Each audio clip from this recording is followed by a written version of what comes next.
So the homepage is rather boring right now.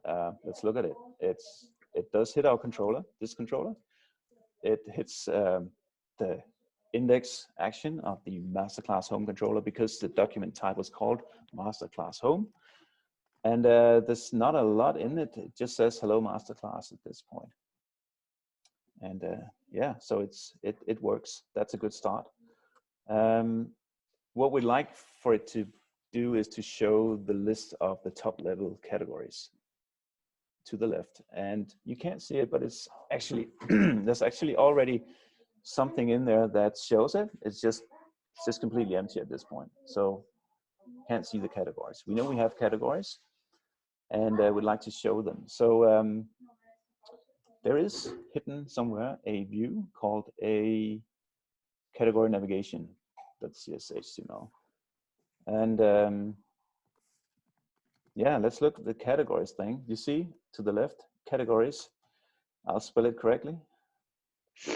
That was a joke. Sorry about that. A joke from yesterday. Yeah, I forgot to clean that up. And let's just lose it. It's not something you write in a proper website, but the code there is quite all right. So for this to work, we need a model with some categories on it. We don't have that yet. So let's see if we can get model.categories to exist. Now the controller that triggers this template is called masterclass parts view controller.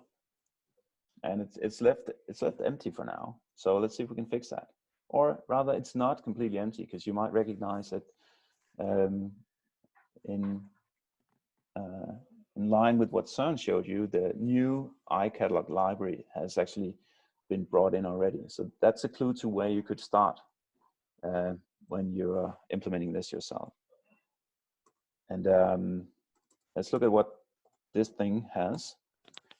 It has a nice method called getRootCategories. And we don't need to provide any parameters. They're all optional. What we do need is somewhere to have the categories. So let's add a variable. Now, if you were to run this or build this and go to the site, it actually wouldn't do what you expected because we're relying on this catalog context for displaying the default catalog or categories on the default catalog.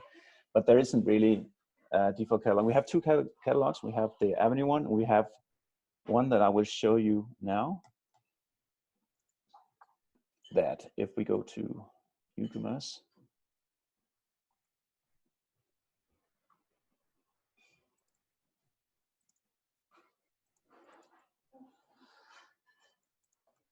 and we visit the new catalogs beta, you'll see two product catalog groups or stores as we call them, Avenue Clothing and Health. And the one we'll be using is Health. Inside Health, there's just one single catalog. It's called Practical Chicken, and who does not want practical chicken? I certainly don't want unpractical chicken. That's for sure. And this is what we'll be showing. And I have prepared for you a constant that, what? Never mind that. A constant with the GUID of this particular Practical Chicken catalog. Okay. So for this masterclass, we will be giving the GUID every time we call getRootCategories. Just to be clear, if I can jump in here, one of the pieces of feedback we got as we were researching what to do with the new API was that some like the context concept, myself included, because it makes things simpler, but others do not. And so what Søren is doing there is basically just, dealing with the context himself, just overriding that completely. So it's just to show that you can work in both modes of the API. Yeah. And also, it's really because the URL structure of this site is just really, really basic. Like when we get to showing categories and products, you'll see that it's the URLs can be like customized for your particular needs, and that also determines how the catalog is selected from get root categories. Anyways, long story short, let's keep this track. So now we assume we have a list of root categories, and we need to fill it into this category navigation view model. Let's see what's in it. I know there's just one thing, it's called categories, and it's of a different type. Though the types are not compatible, this is a category view model, and this one here is a result set of category. Let's be explicit about this. Even though you have the help there, let's show it what it is. So we'll need some kind of method here to map the categories. Let's just be bold and assume that we have one already. And yeah, let's write this method. Oops. So we're returning a list of category view models, and it will take a result set of category.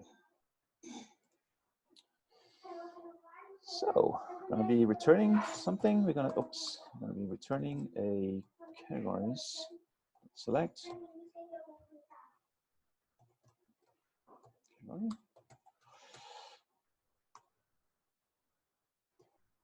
To list, likely. A list of something.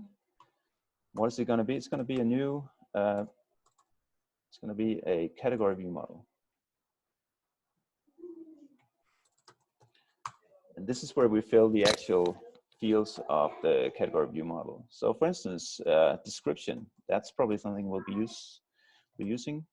And oops, category, this is going to be description. Aha. The name is going to be category dot display name.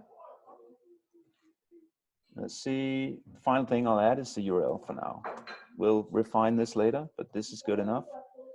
Now, we have not yet decided on the URL scheme, but we have a slot, so we can get started with the slot, and we can adapt that later. So I actually think this should be good enough for now. Could you talk a little bit about how we arrive at the slug and how to work with it? Sure. But cannot save. What?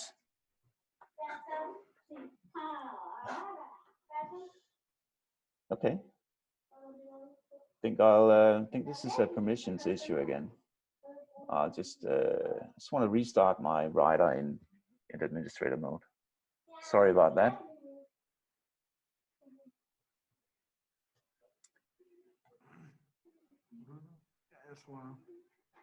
Sorry.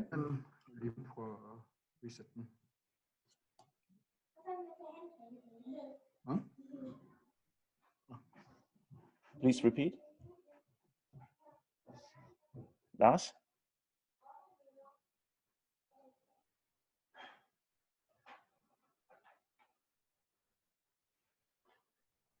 Wow, that's just great. Okay. What the hell? Okay, well, tell you what. No worries. We'll just revert all the change.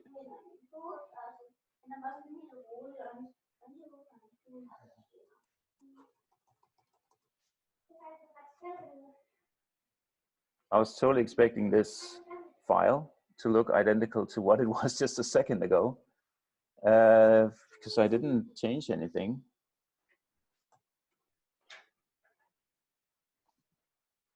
And I was also expecting this change to show up in my change list so that I could revert the change.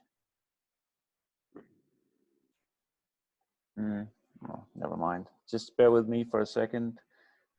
I can always what? No. Okay, show local history. Yeah. Should really get that back. Okay. Okay. No.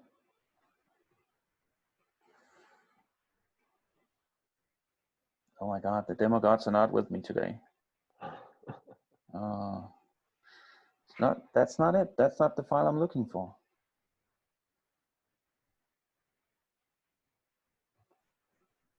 Well,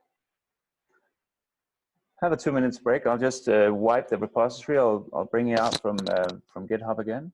So just fiddle with your setup and don't look at my screen.